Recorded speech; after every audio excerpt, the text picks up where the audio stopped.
আসলে আমার জন্য একটা দারুণ সুযোগ আপনাদের মাঝে এসে কিছু কথা বলতে পারার সুযোগ পাওয়াটা। আমার মনে হয় আজকে খুবই ঐতিহাসিক একটা দিন, এবং যে ইচ্ছাটা আমরা এখানে পোষণ করছি যে আগামী বছরগুলোতেও আমরা এই 5ই আগস্টকে একটা বিশেষ দিবস হিসেবে পালন করতে চাই। এটা কিসের জন্য?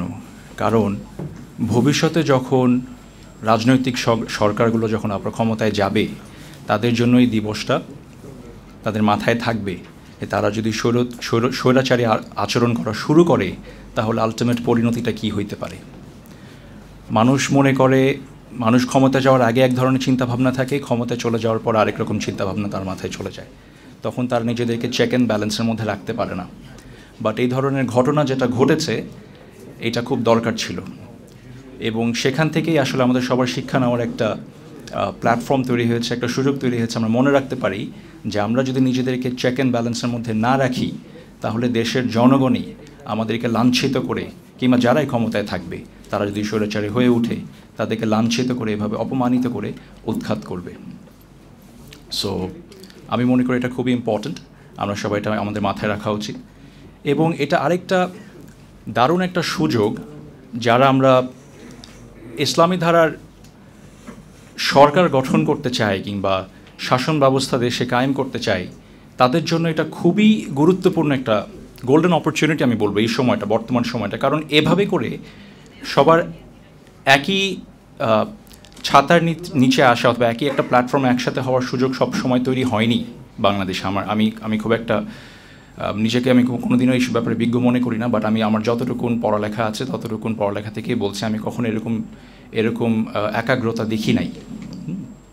তো আমি মনে করি যে এটা একটা সুবর্ণ সুযোগ, এবং আমাদেরকে খেয়াল রাখতে হবে যে মানুষের মধ্যে অনেক রকমের মিসকনসেপশন আছে about Islam, about Islamic state, ইসলামী শাসন ব্যবস্থার ব্যাপারে মানুষের মধ্যে অনেক রকম মিসকনসেপশন আছে। সেই মিসকনসেপশনগুলো আমাদেরকে দূর করতে হবে। দূর করার পন্থাটা কী হইতে পারে সে ব্যাপারে আমি একটু আমার স্বল্প বুদ্ধি থেকে কিছু কথা বলতে চাই। সেটা হচ্ছে, আমার মনে হয় ভালো ব্যবহার হইতে হবে সবার থেকে উপরে। This should get the top most priority. আমার মনে হয় ইসলাম যে প্রতিষ্ঠিত হয়েছে, নবী পাক সাল্লাল্লাহু আলাইহি ওয়াসাল্লাম যে ইসলাম প্রতিষ্ঠিত করেছিলেন, উনি কিন্তু তলোয়ার দিয়ে করেন নাই। উনি মূলত ওনার ভালো আচরণ, ভালো ব্যবহারের মাধ্যমেই করেছেন। সেখান থেকে দুটো উদাহরণ আপনাদের সামনে তুলে ধরতে চাই। আমরা সবাই কম বেশি একটা হাদিসের ব্যাপারে জানি যে একবার মসজিদে নববীতে একজন ব্যক্তি এসে পেশাব করে দিয়েছিলেন। তখন অন্যান্য সাহাবায়ে কেরামরা তার দিকে তেড়ে গেছেন, তেড়ে গিয়ে তলোয়ার বের করে তাকে হয়তো আঘাতই করতেন। কিন্তু তখন নবী পাক সাল্লাল্লাহু আলাইহি ওয়াসাল্লাম সবাইকে আটকে দিয়ে, সবাইকে থামিয়ে দিয়ে বলে যে this is not how we should act. In fact যিনি পেশাব করছিলেন তাকে তার কাজ কমপ্লিট করতে সময়ও দেন উনি ওনার কাজ সারেন, তারপর তাকে কাছে ডেকে নিয়ে এসে তাকে বুঝিয়ে বলেন যে এটা বাথরুম করবার জায়গা না, এটা মসজিদ, এটা অনেক পবিত্র জায়গা, এবং এখানে এই ধরনের আচরণ করা যেতে পারে না। তাকে সুন্দরভাবে বুঝিয়ে বলা হয় এবং সে বুঝতে পারে। সেই বুঝতে পারা থেকেই সে পরবর্তীতে ওই মুহূর্তেই আসলে ইসলাম গ্রহণ করেন এবং আল্লাহর কাছে নবী পাক সাল্লাল্লাহু আলাইহি ওয়াসাল্লামের দোয়া করেন। তো আমার মনে হয় আমাদের আচরণটা, আমাদের বিহেভিয়ারটা সবার প্রতি এরকমই হওয়া উচিত। এবং আমরা এটাও জানি যে হুসাইন রাদিয়াল্লাহু আনহুর ব্যাপারে একটা কথা প্রচলিত আছে যে উনি যখন কথা বলতেন তখন মনে হতো যে ওনার মুখ দিয়ে মণিমুক্তা ঝরে পড়ছে। অর্থাৎ ওনার শব্দচয়ন, ওনার বাক্য নির্বাচন খুব সুন্দর ছিল, অনেক সুন্দর করে কথা বলতেন। তার ব্যাপারে যদি আপনারা একটু পড়ালেখা করেন, আপনারা জানতে পারবেন যে ওনার কথাবার্তা খুব সুন্দর ছিল। তো আমার মনে হয় এখন এমন একটা টাইম, যাদের ইসলামের ব্যাপারে জানাশোনা একটু কম, তাদের সাথে অনেক ভালো আচরণ দিয়ে, অনেক ভালো ব্যবহার দিয়ে তাদেরকে আকৃষ্ট করতে হবে, তাদেরকে বোঝাতে হবে যে Islam is the only way forward. পৃথিবীতে যত সমস্যা আছে, সব সমস্যার সলিউশন একমাত্র ইসলামেই আছে। সেটা মুসলমানদের সমস্যা হোক অথবা অমুসলিমদের সমস্যা হোক, যেই সমস্যাই হোক, এটা বোঝাতে হবে, সুন্দরভাবে বোঝাতে হবে।